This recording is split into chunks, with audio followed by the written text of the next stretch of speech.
by scratching the surface, you get a terrible shock. It's such it's a heinous crime. People are so shocked by what... Behind a sealed palace door, just minutes before one of the most closely watched state banquets in recent memory, Catherine, Princess of Wales, stopped the machinery of monarchy with 6 quiet words.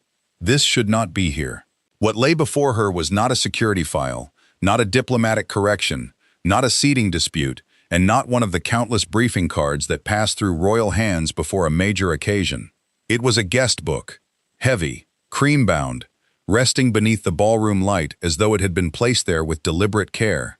And inside it, in unmistakable blue ink, was the signature that changed the emotional temperature of the entire evening. Diana. Before we go deeper into what this really means for the royal family, make sure to subscribe so you do not miss a single update, because this was not just an awkward palace moment. It was a warning flare from inside the institution itself, and the consequences may reach far beyond one interrupted banquet. Britain had expected spectacle that night: the polished silver, the state coaches, the white tie and orders, the disciplined elegance that allows the monarchy to project continuity even when the family inside it is under enormous strain. A state banquet is more than a dinner. It is theater in constitutional form, a ritual through which the crown speaks without speaking. Every chair, every step, every name placed on every card tells the world that the institution remains steady. But the truth was more painful. Because when Catherine opened that guest book and found Diana's signature preserved on a page that should never have been visible during a present-day state occasion, she did not see a memory, she saw a message. And in that instant, what should have been an evening of diplomatic pageantry became something darker, more intimate, and far more dangerous.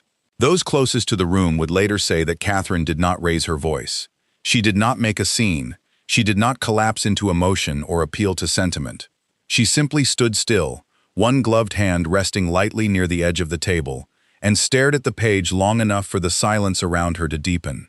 William, who had been only a few steps away reviewing the arrival order with a senior aide, turned when he noticed the pause.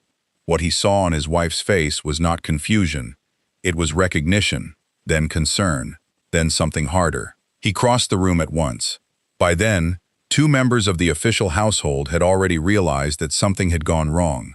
The official household was the inner palace machine, the men and women responsible for making royal life appear effortless, even when it is anything but.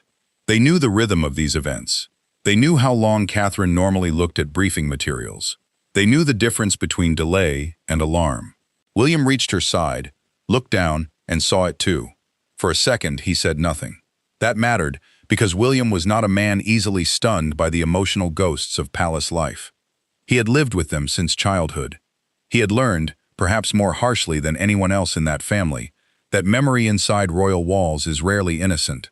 It can comfort, it can wound, and sometimes it can be used. The signature sat on the lower half of the page, elegant and fluid, the kind of handwriting once photographed endlessly by newspapers that treated every gesture from Diana as public property. Above it were earlier names from a state occasion long past. Below it, blank space remained. Too much blank space. Space where a current visiting head of state, or Catherine herself in the course of ceremonial duty, might have been expected to sign or stand nearby for photographs. This was not a historical artifact safely tucked away in the archives. It was present, arranged, positioned. William's jaw tightened. Catherine did not immediately look at him. She kept her eyes on the page and said quietly, "Who authorized this book?" No one answered at first. Outside, the opening cadence of the evening was already forming. Cars had begun to arrive. Military precision was in motion. Broadcasters were speaking in low, excited tones. Guests in jewels and sashes were taking their places under chandeliers built for another age. Yet inside that smaller room, time seemed to slow to a near stop. Then Catherine closed the book. Not sharply, not dramatically, but with enough finality to signal that the evening could not continue as planned. That was the moment the banquet halted. To understand why that mattered so much, you have to understand what Catherine was really seeing. She was not merely looking at Diana's name. She was confronting the impossible balance that has defined her life inside the monarchy. how to honor the memory of the woman who came before her, without allowing that memory to become a weapon, a comparison, or a silent instrument of control. For years, she had walked that line carefully. She had accepted public echoes. She had endured headlines that measured her against a legend and a wound at the same time. She had done it with restraint. But this was different. This was not memory in public. It was memory inserted into state ritual. And that changed everything. Within moments, a message was sent to the king's private secretary, another to the Lord Chamberlain.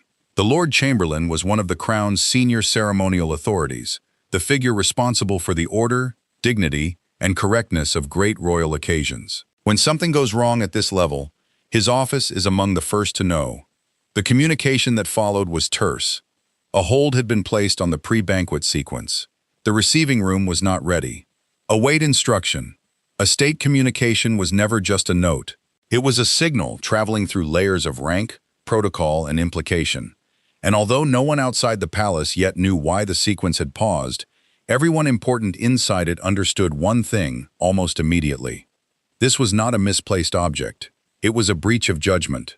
King Charles was informed while in an adjoining suite, where he had been making final preparations with aides. Those who later described the moment said he did not react with visible surprise so much as visible fatigue, the kind of fatigue that comes when a private matter one hoped to manage quietly has broken into the open at exactly the wrong time. He asked one question: "Has William seen it?" When told yes, he reportedly fell silent. That silence mattered because it suggested prior knowledge, not necessarily of the exact moment, not necessarily of the interruption itself, but of the book, of the page, of the emotional charge carried by what had been placed in Catherine's path. And from there, the evening stopped being about a banquet at all. It became about intention. The story, however, did not begin there. The decision was not born that night, or even that week. It had begun weeks earlier, in a quieter room, under softer light, during a planning session that should have been routine, but instead exposed the rawest tension in the modern monarchy, the difference between preparing for the future and appearing to hurry the present toward its end. At the center of that earlier moment was not Diana's signature, but Catherine's role. The palace had been reviewing expanded duties for the Prince and Princess of Wales as part of what officials call continuity planning. Continuity planning meant preparing the institution to remain stable through illness, absence, crisis, or transition. It was not abdication. It was not regency. A regency is the formal transfer of certain sovereign duties when a monarch cannot perform them. This was subtler than that, more cautious, more political. But it still carried emotional force, because every adjustment whispered the same forbidden thought. The future was approaching faster than anyone wanted to admit. During one rehearsal for the state visit, an apparently minor alteration to the order of procession caused a visible freeze among senior staff.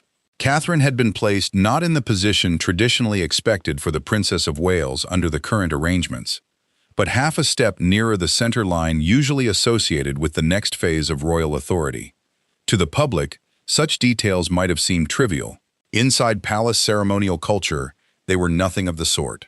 Ceremonial precedence meant status made visible. It told everyone in the room who stood where in relation to the crown, both literally and symbolically. When the revised arrangement was noticed, questions began immediately. Was it an error? A rehearsal for expanded duties? A temporary adjustment? Or a message to the institution that Catherine's role was no longer being handled as present support, but as imminent preparation?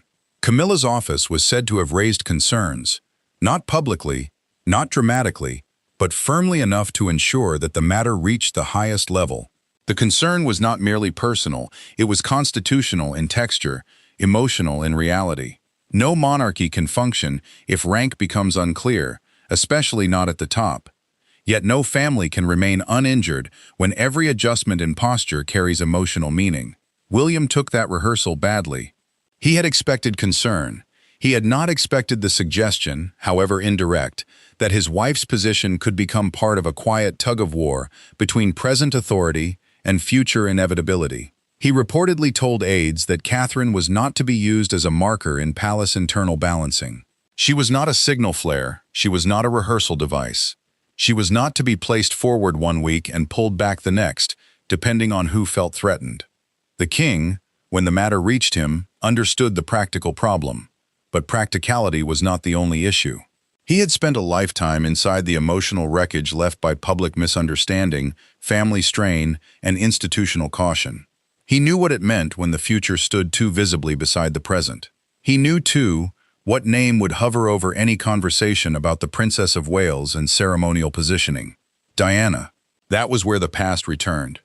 Because shortly after the rehearsal dispute, Palace archive staff were reportedly asked to review state material connected to earlier Princess of Wales appearances, including old reception registers and guest books from formal diplomatic occasions. Officially, the review was procedural. Older volumes were sometimes restored, catalogued, and compared before major events. Unofficially, it had a more personal purpose. Someone close to the king wanted to look again at how previous transitions in public feeling had formed around royal women, especially those asked to embody both glamour and endurance. It was during that review that Diana's signature re-emerged, not on a random page, not buried among irrelevant records, but inside a volume associated with one of the grandest occasions of her married life. Beside her name, according to those familiar with the page, was a small handwritten note in the margin made during a later archival notation, identifying the date and the extraordinary public attention her presence had drawn. Nothing improper, nothing scandalous, but enough to remind anyone holding the book that Diana had once carried the emotional center of the monarchy in a way the institution admired, feared, and never fully learned to control. Charles saw the page, and that, according to those who believed the banquet crisis began long before the banquet itself, was the real turning point. No one claims the king intended cruelty. That would be too simple, and royal crises are rarely simple. The more painful possibility is that he intended symbolism, a gesture of continuity, a private acknowledgement that Catherine now occupied a place in history, linked, whether fairly or not, to the woman whose absence still shaped the family. Perhaps he believed the book could serve as a reminder that the burden Catherine carried was not isolated, that others had borne public expectation before her. Perhaps he imagined it as a bridge between memory and duty. But symbolism inside monarchy is dangerous when not fully explained, because a symbol offered without consent can feel like pressure. And that was exactly how William saw it. The confrontation that followed the archival review did not happen in the ballroom. It happened days earlier, behind closed doors, after word reached the Wales household that old state materials tied to Diana were being discussed in connection with current ceremonial planning. William requested clarity. What he received, according to one version of events, was reassurance too vague to calm him. No one intended disrespect. No one intended comparison. No one intended public use. It was simply part of a broader historical review. William did not accept that. The silence deepened in that meeting because he was not arguing as an heir alone. He was arguing as a son. Diana's memory, in his view, was not institutional property to be introduced into sensitive present-day choreography without explicit purpose and care. If there was a constitutional discussion to be had about Catherine's future role, then let it be had honestly. If there was continuity planning underway, then say so privately, respectfully, and clearly. But do not place his mother's handwriting in the path of his wife and call it harmless. No one raised their voice, but those present later described the exchange as more difficult than many louder arguments.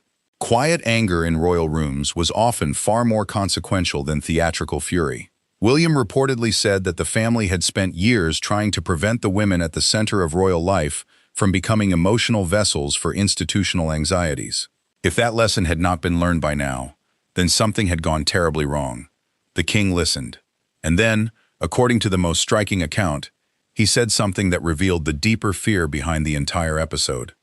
The monarchy cannot survive confusion at the top. That sentence explained more than any briefing note could, because Charles was not merely worried about one banquet or one book. He was worried about ambiguity, about a country watching a reigning king, an increasingly visible heir, and a Princess of Wales whose significance had grown far beyond ceremonial charm. He was worried that the public could feel transition in the air even before the institution named it. And monarchy, for all its grandeur, depends on managing emotional timing. Too early and it looks disloyal. Too late, and it looks evasive. William's answer was said to have been immediate. Then do not create confusion by dragging the dead into it. That ended the meeting. But not the matter, because once a royal disagreement enters the bloodstream of the institution, it begins to move through offices, assumptions, and loyalties. The private secretaries became involved. Senior advisors reviewed event materials again. The Lord Chamberlain's office scrutinized ceremonial placements. The archive team received fresh instructions. Yet amid all that, one crucial failure remained.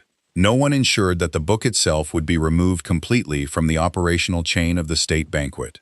Whether that happened through oversight, mixed instructions, or a deliberate decision by someone who believed the symbolism was still useful, is the question now haunting the palace. And so we return to the night of the banquet. After Catherine closed the book, she and William were moved into a smaller private drawing room while the receiving sequence was discreetly delayed. Guests were told there had been a minor adjustment. Staff altered timing with the kind of controlled urgency only palace households and military units truly understand. Outside, television commentators noticed the pause but filled it with harmless speculation about security checks and final protocol alignment. Inside, the atmosphere was far less calm. Charles entered the room several minutes later. He did not come alone. One senior advisor followed at a respectful distance, then stopped near the door. Anne, Princess Royal, was said to have been nearby as well, already aware that something serious had happened. Anne mattered in moments like this because she belonged to that rare class within the family. People whose emotional authority came not from popularity, but from endurance. She understood institution, she understood pain, and she had little patience for sentimental games. When Charles looked at Catherine, he did not begin with explanation. He began with apology. That, by several accounts, was genuine. But apology was not enough, because the question hanging in the room was not whether the page was upsetting, it was whether it had been meant to be found. Catherine finally spoke, and when she did, she was calmer than anyone expected. She said that the issue was not Diana herself, it was the use of Diana. There was a difference, and everyone in the room knew it. She said she would not walk into a state occasion framed, however subtly, by the emotional shadow of a woman whose story still carried so much grief for the country and so much unresolved pain for the family. Not because she feared comparison, but because comparison had become the institution's easiest shortcut whenever the future felt difficult. The country saw one thing. Inside the family, the truth was far more painful. Catherine was not refusing duty, she was protecting it. That mattered because the Princess of Wales had spent years cultivating the one quality the monarchy most needed from her: steadiness. She did not lurch toward drama. She did not trade in emotional exhibition. If she halted a state banquet, even briefly, she would not have done so over wounded vanity. She would have done so because something struck her as fundamentally wrong. William supported her completely. He reportedly told the room that the evening would continue only after one condition was met. The book was to be removed, sealed, and returned to the archives, and there would be no future ceremonial use of material tied to Diana without explicit agreement from the relevant family members. Not because one branch of the family owned history, but because some history still bled. Charles did not resist for long. Perhaps he already knew resistance would only prove the point. Perhaps he recognized, in that moment, that symbolism he may once have defended as continuity had become indistinguishable from emotional coercion. Or perhaps he simply saw Catherine, poised and wounded at once, and understood that the monarchy was in danger of repeating an old cruelty in a new form. Whatever the reason, he agreed.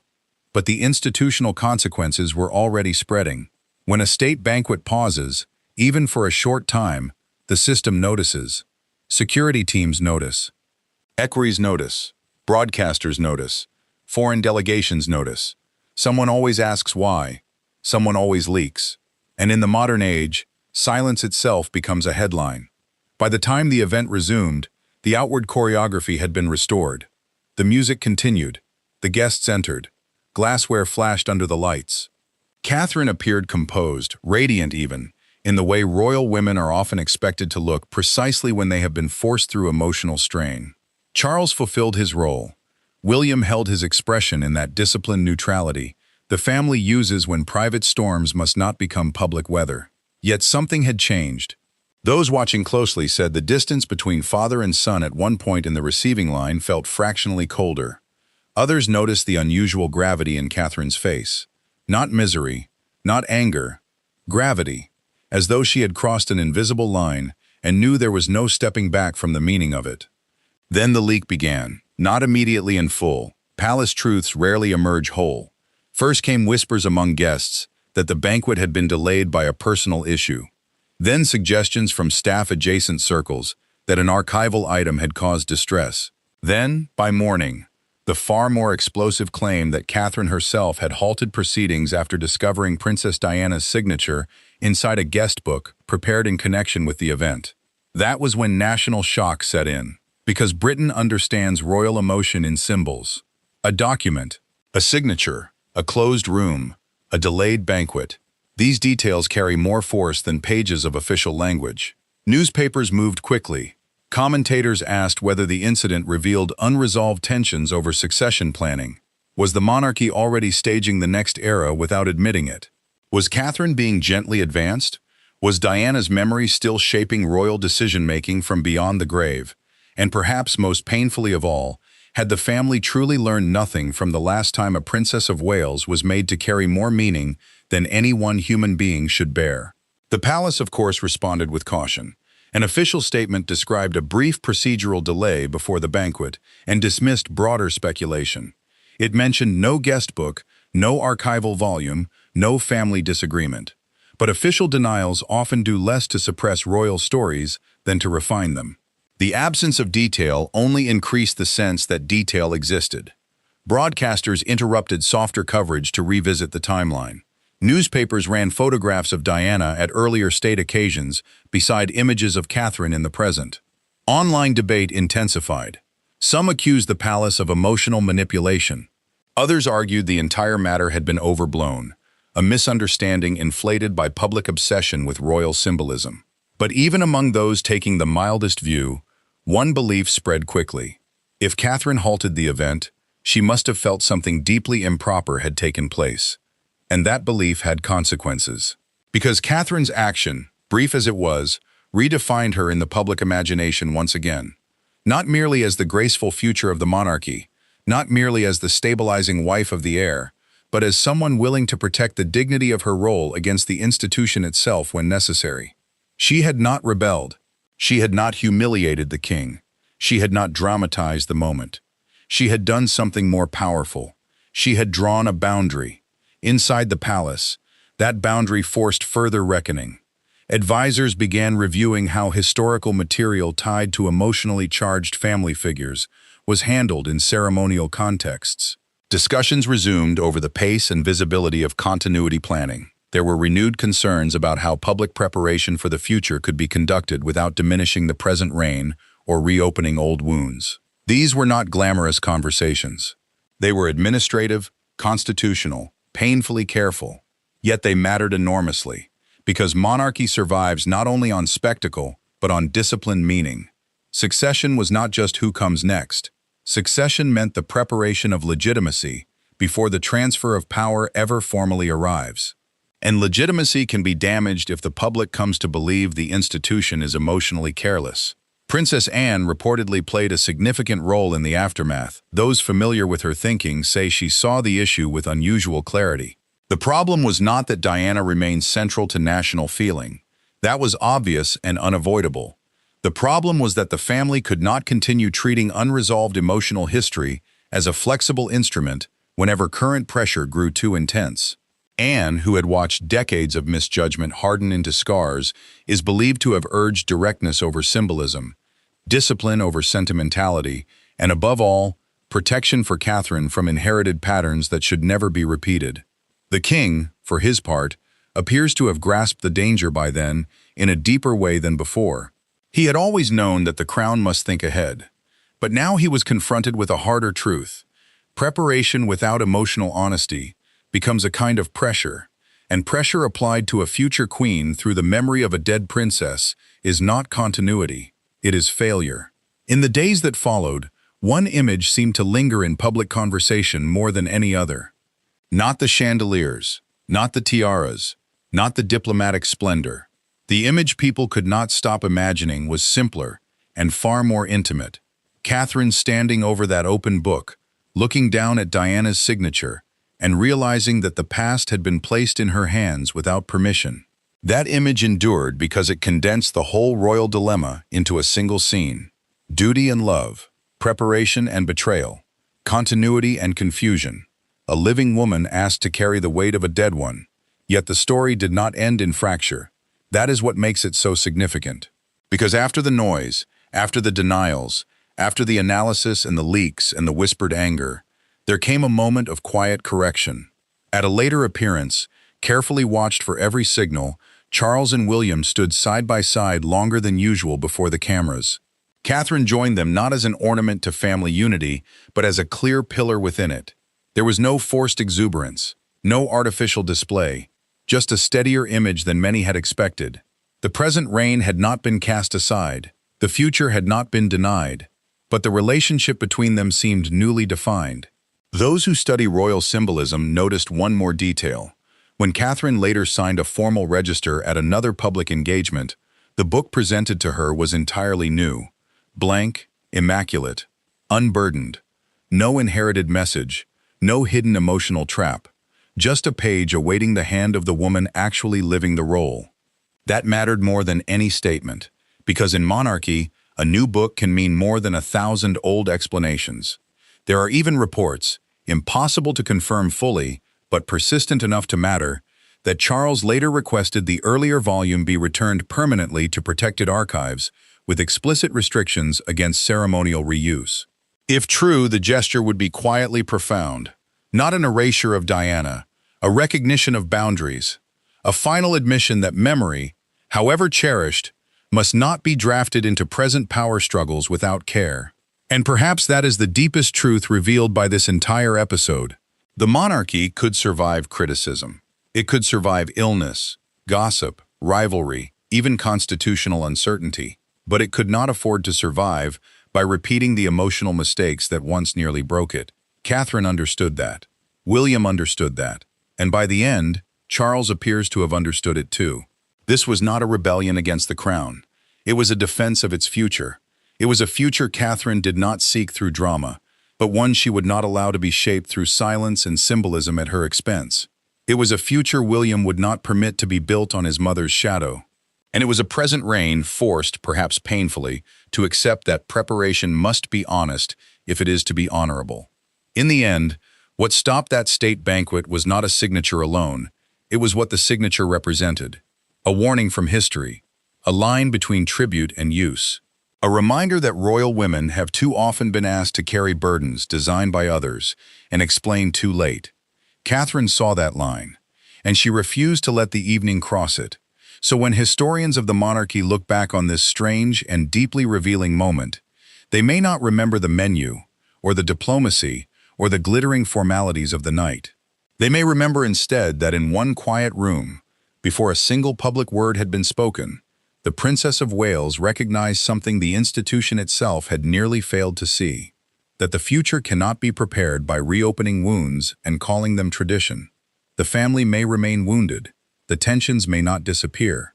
The private conversations may have been harsher than the public will ever know, yet something important was salvaged in that silence and that halt. A boundary, a dignity, a clearer understanding that preparation is not farewell, that authority is not ownership, and that love cannot forever be separated from duty without consequence. The monarchy chose, however reluctantly, to correct itself. It chose clarity over confusion. It chose restraint over emotional convenience. And in doing so, it may have preserved not only the dignity of Catherine, but the legitimacy of the future she represents. Thanks for watching. Please do not forget to like and subscribe, and we will see you in the next one.